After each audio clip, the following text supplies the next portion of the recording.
So we're going to be discussing something so important for our country, for our economy, and for getting us all working again and working well again. It's a tax reform that I think will make America strong and great again. Too few Americans are working, too many jobs are being shipped overseas, and too many middle-income families cannot make ends meet. This plan directly meets these challenges and the challenges also of business. It will provide major tax relief for middle-income and for most other Americans. There will be a major tax reduction. It'll simplify the tax code. It'll grow the American economy at a level that it hasn't seen for decades.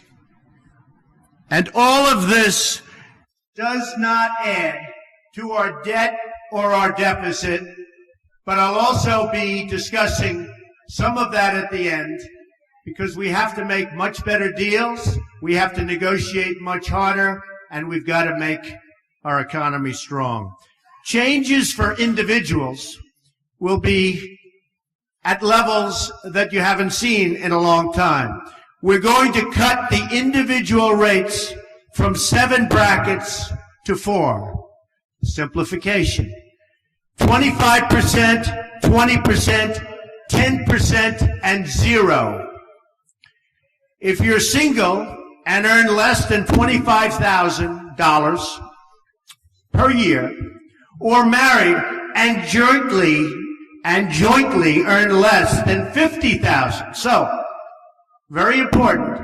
If you're single and earn less than $25,000 or married and jointly earn less than $50,000, you'll not pay any income tax, nothing.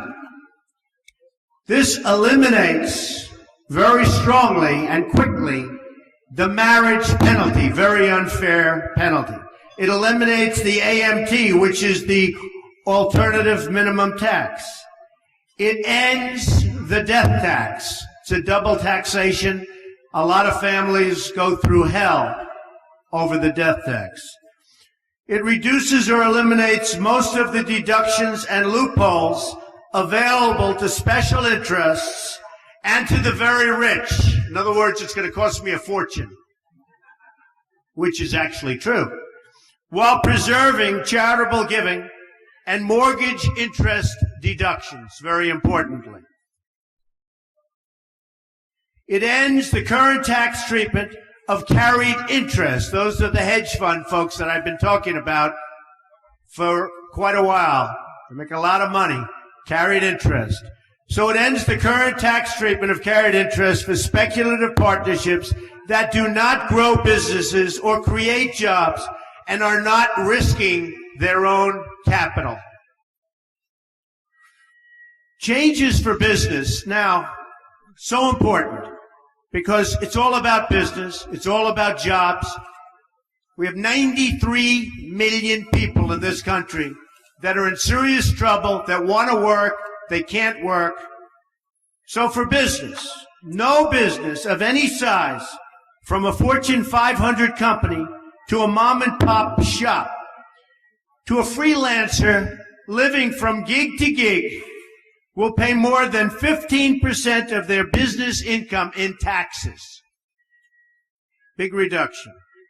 A one-time deemed repatriation of corporate cash held overseas at significantly discount, which coming back at a significantly discount, 10%.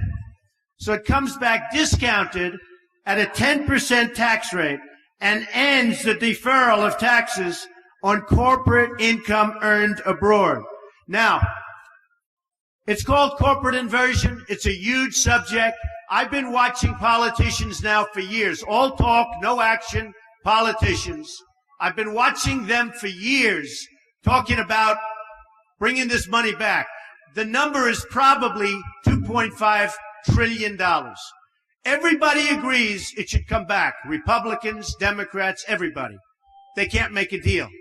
They don't know how to go about making a deal. The reason companies aren't bringing it back is the tax is onerous.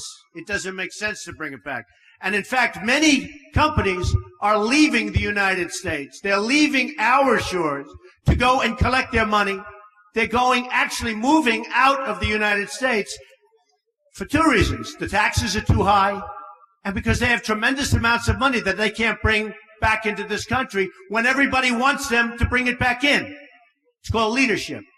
We will have that money brought back in. As an example, I have millions of dollars overseas. I can't bring it back into this country. We file papers. We've been doing this for a year and a half. You can't get it back in. So the money stays in other countries, and that's what happens. Not good for us. The level of leadership that we need to get things like this done is so important. But this is something, and I've been watching it for a long time, everybody agrees to. We also reduce or eliminate some business loopholes, many of them actually, and deductions made unnecessary or redundant by the new lower tax rate on business income. The tax rate now is so low that a lot of these deductions, which are complicated, which don't make sense, and which are unfair, are gone. And we phase in a reasonable cap on the deductibility of the business interest expense. So we are going to give you, we have a very complex set of papers that actually, if you know business, is not so complex. And we're going to hand them out right now to the press. And I think you'll see we have an amazing code. It will be simple. It will be easy. It will be fair. It's graduated. As you get up in income, you pay a little more. Some of the very unfair deductions that certain people have been given who make a lot of money will not be available any longer. But I actually believe they'll do better because I think the economy will grow. It'll grow rapidly. And we'll have something very special. Now, with all of that being said, and before we take some questions, we have to cut the costs of what's going on in this country. If you look at what we're doing and the money we're spending, I read where a washer, you know what a washer is? Nuts, bolts, and washer. To send from one state to another, it was a 19-cent washer, and it cost $900 and some odd thousand to send it from here to there. And there are many examples. Hammers that cost $800 that you can buy in a store for a tiny amount of money. We will run this country properly. There is so much money to be saved. We're reducing taxes, but at the same time, if I win, if I become president, we will be able to cut so much money and have a better country. We won't be losing anything other than we'll be balancing budgets and getting them where they should be. So this is a plan that's simple, that's a major reduction. I think people are going to be very happy. We've already had some very good reviews. I did the plan with some of the leading scholars and economists and tax experts that there are in this country. They love it. They say, why hasn't this been done before? And this is my wheelhouse. That's what I do well. The economy is what I do well. Whenever they do polls, I always come out way above everybody else on the economy. And on leadership, by the way, but I won't say that. So if anybody has...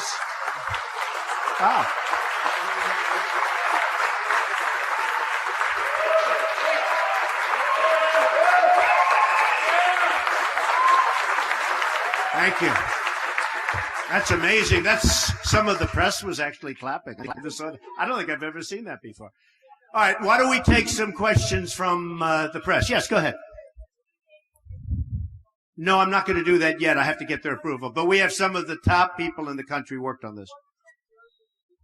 Well, we're looking at a 3%, but we think it can be 5, it could even be 6. We're going to have growth that will be tremendous. And by the way, if we have more than 3, these numbers are really spectacular. And one of the things that they don't take into account in any big league fashion is the cutting. There is so much waste in government that I believe when I get in there, I'll be able to cut without losing anything to cut tremendous amounts off of and we're not even showing anything for that. So they're very conservative numbers. Yes, Sarah.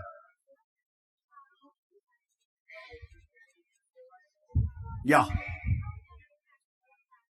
My taxes will, first of all, I'll have a much simpler tax statement. It'll be much simpler. When I do my return, my returns go up to the ceiling and beyond, which is ridiculous.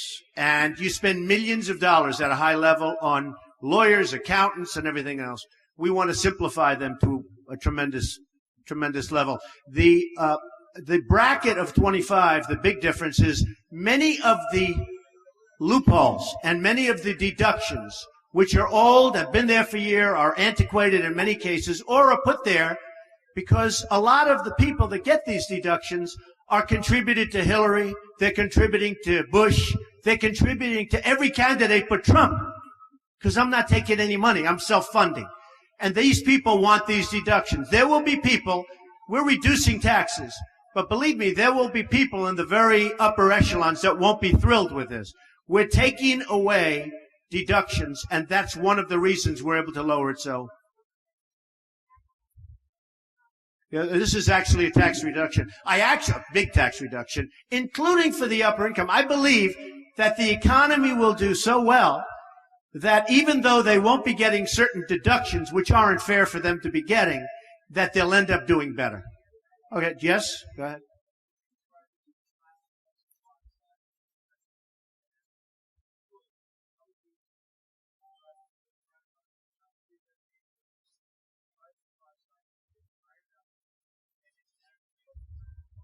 I just think this is a common sense approach. You know, we could say supply side. You could say there's 15 different names given out for different kinds of reductions or increases.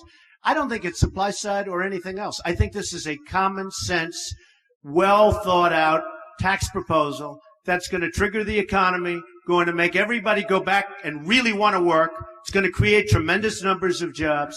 One of the other things that I'm coupling this with is if I become president, I'm going to renegotiate our trade deals.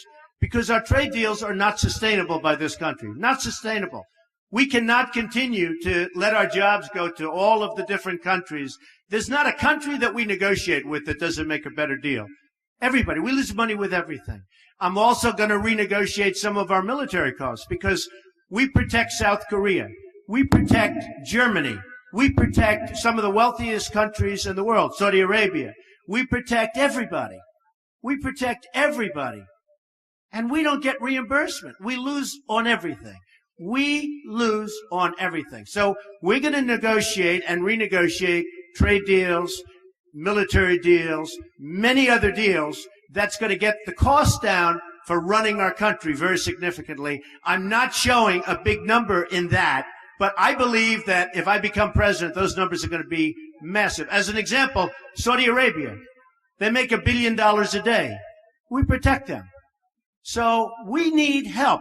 We're losing a tremendous amount of money on a yearly basis, and we owe $19 trillion. I used to say 18 for the last 6-7 months. Now it's 19, and it's only going up. Yes, Tom?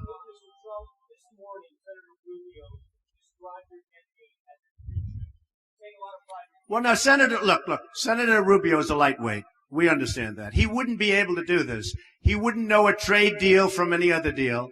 And what certain people are trying to do is they're trying to we just went up in the last poll. We went up 2 points in the last poll, and we continue to go up. In the NBC poll, I think we went from 26 to 29. We're going up very strongly in the polls. They don't know what to do about it. I built a great company. You'll see that in 60 Minutes last night. I built a great company. It's a phenomenal company with very little debt, tremendous cash flow. I'm funding my own campaign. Guys like Rubio, I mean, he desperately needs money. Ask the car dealer in Florida. Ask the people that support him. And a guy like Rubio and others, I don't want to single him out. You're singling him out. But they're largely controlled by their donors, the special interests, and frankly, more than anybody else, the lobbyists. I've turned down millions and millions of dollars from lobbyists and special interests because it's not the right thing. It's just not right. And that seems to be resonating very strongly. Yes. Thank you. Thank you.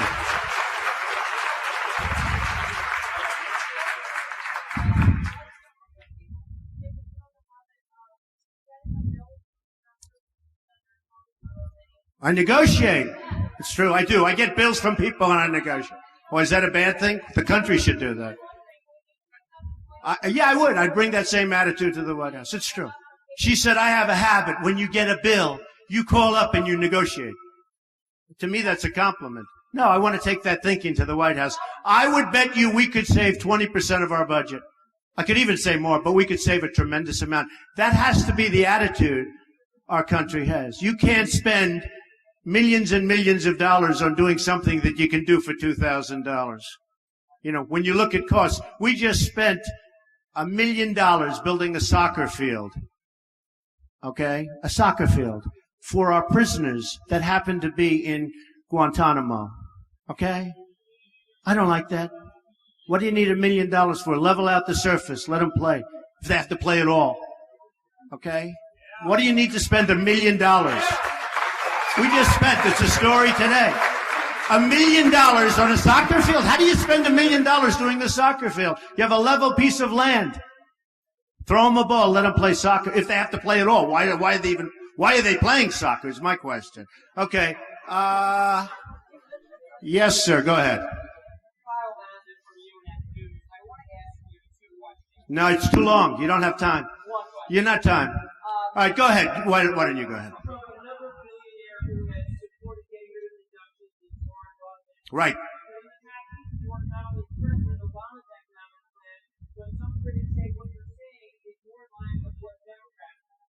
No, not at all. We're lowering taxes, which the Republicans love. And I think one of the reasons I am doing so well in the polls, and one of the reasons I'm doing so well when it comes to the economy in all polls, is that this is the thinking. No, we're lowering taxes very substantially, we're simplifying, and we're getting rid of deductions that are actually obsolete, that certain people want to keep for certain reasons. So no, that's not true. Yes, sir, go ahead.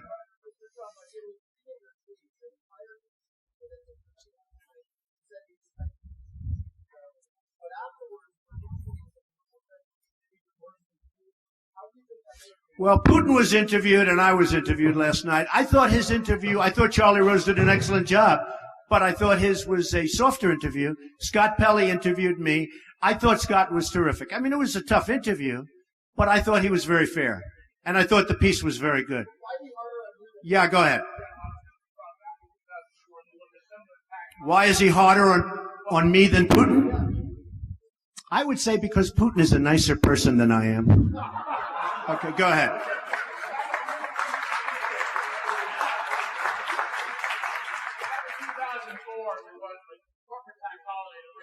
Right, right.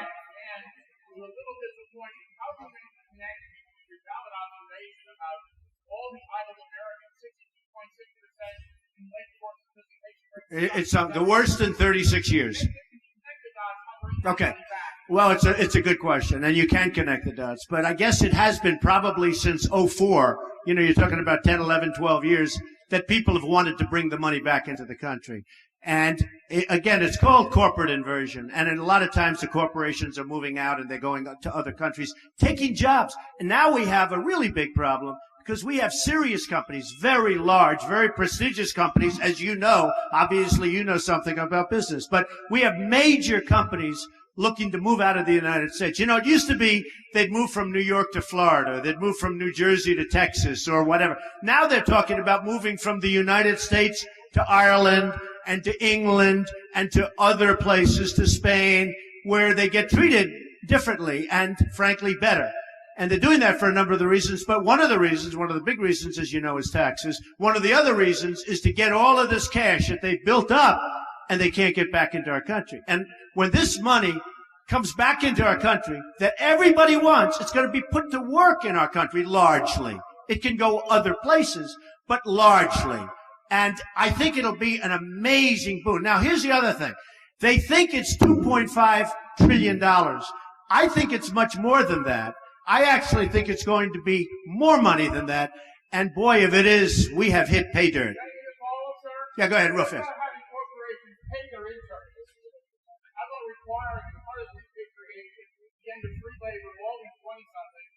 Well, you know, when you end the repatriation, when you get the money coming back in, beyond, tremendous things happen. Sarah, go ahead. Well, I'll be announcing that in the not too distant future. But I will tell you, I've been honest. I'm the only one that's honest about this thing. I watched Romney and I watched, I pay so much tax. I pay so much tax. I watch all politicians and they say, I fight like hell to pay as little as possible. Can I say that? I'm not a politician.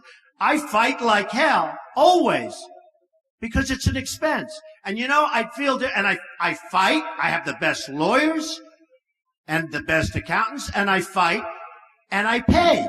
But it's an expense. And frankly, I would feel differently if this country were spending the money wisely instead of throwing it out the drain.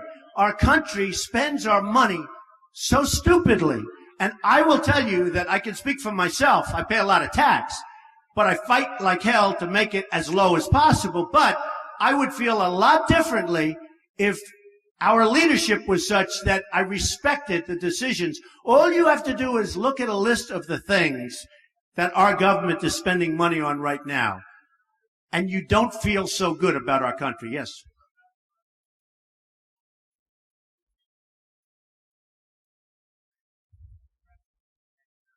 Well, I'll tell you what, in terms of income inequality, we're going to create a lot of jobs. Right now, we have a false 5.4, 5.3, 5.6. Every month is different. It is such a phony number because when people look and look and look and then they give up looking for a job, they're taken off the roll. So the number isn't reflective. I've seen numbers of 24%. I actually saw a number of 42% unemployment. 42%.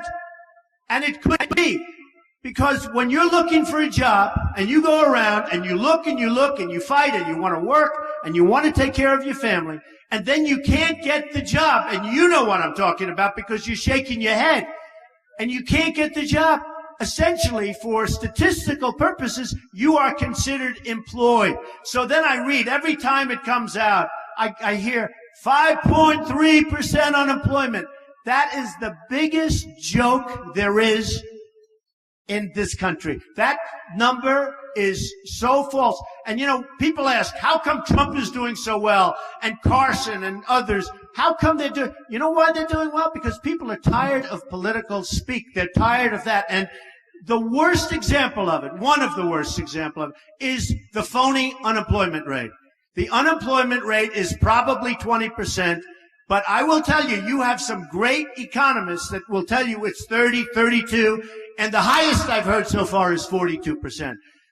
There's anger out there at the job picture. Now, one other thing. With that being said, China, Japan, Mexico, Brazil, these countries are all taking our jobs like we're a bunch of babies. That will stop. People will treat us fairly if I become president. We are losing our jobs. We're losing our base. We're losing our manufacturing. All of that will stop. Yeah, go ahead.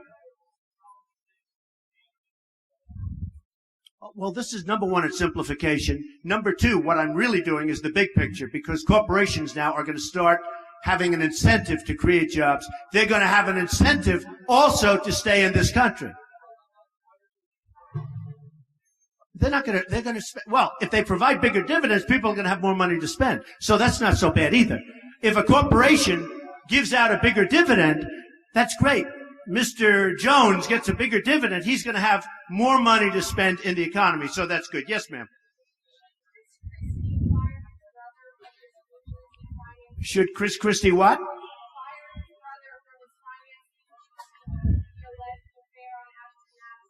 I know nothing about that. Yeah, go ahead.